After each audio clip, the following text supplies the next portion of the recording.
There are 9 of us on Relay Station Kestrel 9. 9 humans, 1 automated monitoring platform, more filing cabinets than any installation of this size has any right to own. That last part is my fault. I am the station archivist, and I believe in documentation. The Vrethkai did not believe we were worth much of anything else. I should be precise about them. Vrethkai Armada is a crustacean-class civilization, heavily armored, segmented, with a carapace that shifts from deep amber to pale cream depending on their mood. A mood ring works except the jewelry in question is attached to a 6-limbed apex predator, weighing somewhere north of 300 grams. Their command officers wear rank insignia on their upper left claw, which tells you something about their priorities. They arrived in our system 14 days ago with 47 warships and a communications array powerful enough to broadcast their initial demands in 17 simultaneous languages, including 2 we hadn't taught them. I was in the briefing room logging routine traffic when the first transmission came through. They wanted us to understand the asymmetry of the situation. That was the word their translator used, asymmetry. Their liaison officer, a senior Armada commander named something I could not pronounce and therefore logged in our system as Commander Crestpale, spent 11 minutes enumerating the Vrethkai fleet's tonnage, their weapons yield, their documented battle record across 4 prior contact events. It was actually fairly impressive.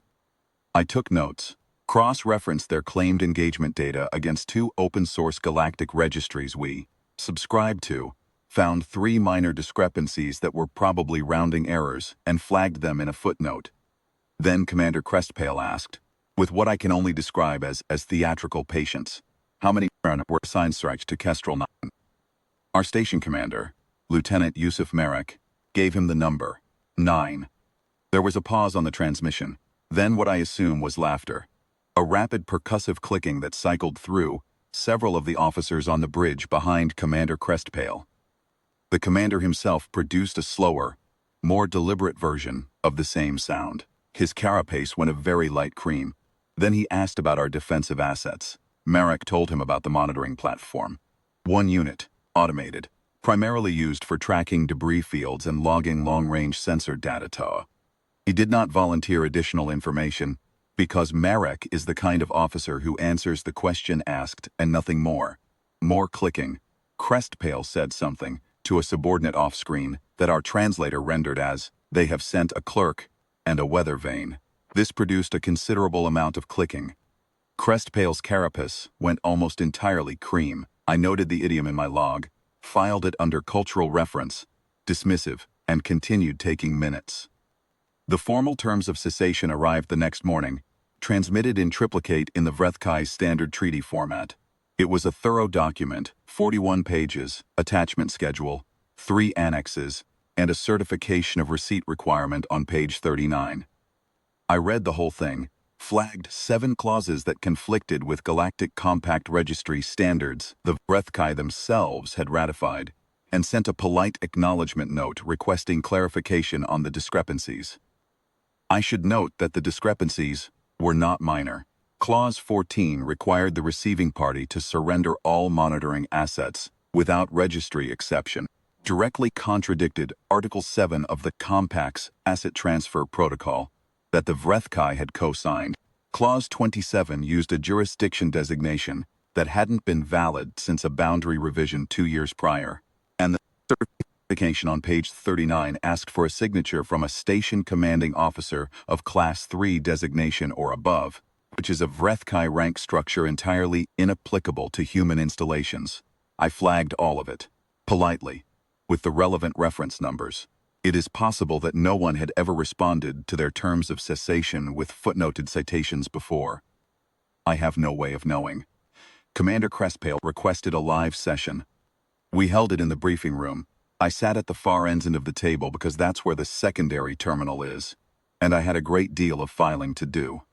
Merrick sat at the head. The rest of the crew went about their assigned duties, which is what you do when there are 9 of you and the ship doesn't stop requiring maintenance just because someone is pointing a fleet at you. Crestpale appears on the main screen with 2 senior officers flanking him, and what like a junior intelligence aide in the back row, scribbling notes. I felt a small professional kinship with that one. He opened by asking whether we understood the gravity of the situation. Marek said we did. Crestpale asked whether we understood that Kestrel 9's capacity was, by any reasonable military assessment, non-existent. Marek said he'd heard that characterization. Yes. Crestpale asked whether we were prepared to acknowledge formally for the record that the single automated unit we'd deployed was the totality of our military response. Marek looked at me. I'd been waiting for that. I had the file already open.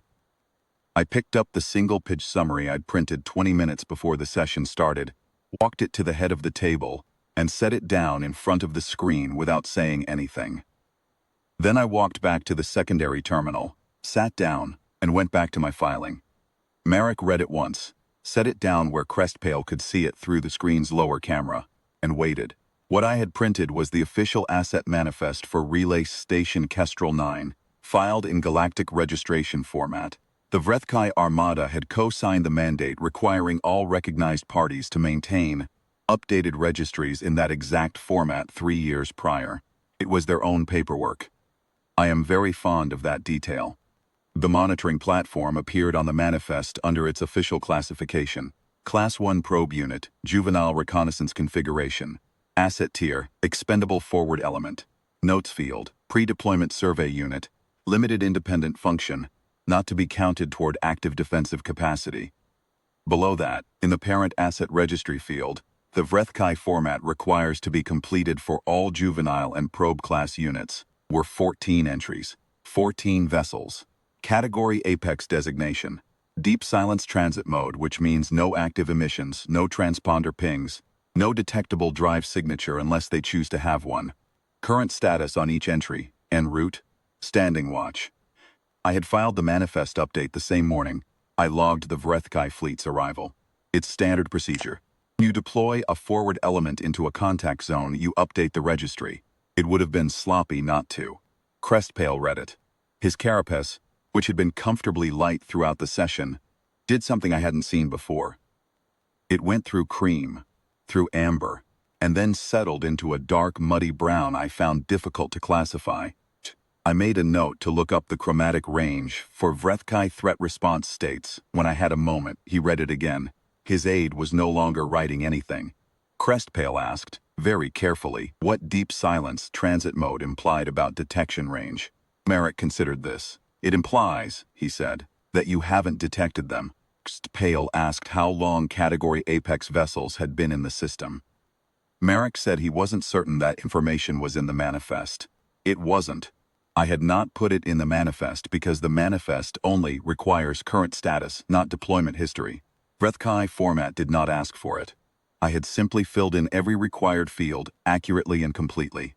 Crestpales asked whether we could confirm the vessels were genuinely present and not a registration formality.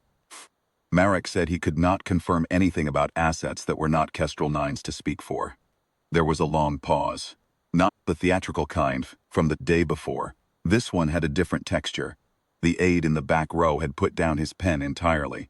The 2 senior officers flanking Crestpale were doing the amber and cream cycling that I'd come to associate with rapid recalibration.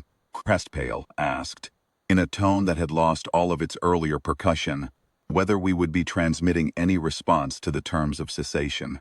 I looked up from the secondary terminal. I already sent a response, I said. Yesterday morning. Clarification requests on the 7 non-compliant clauses. I've flagged the Vrethkai co-signature on the relevant compact standards in the attachment. Once those are resolved, the document can proceed to the appropriate review channels. Crestpale looked at me for a moment. I believe it was the first time he had looked at me directly since the sessions began.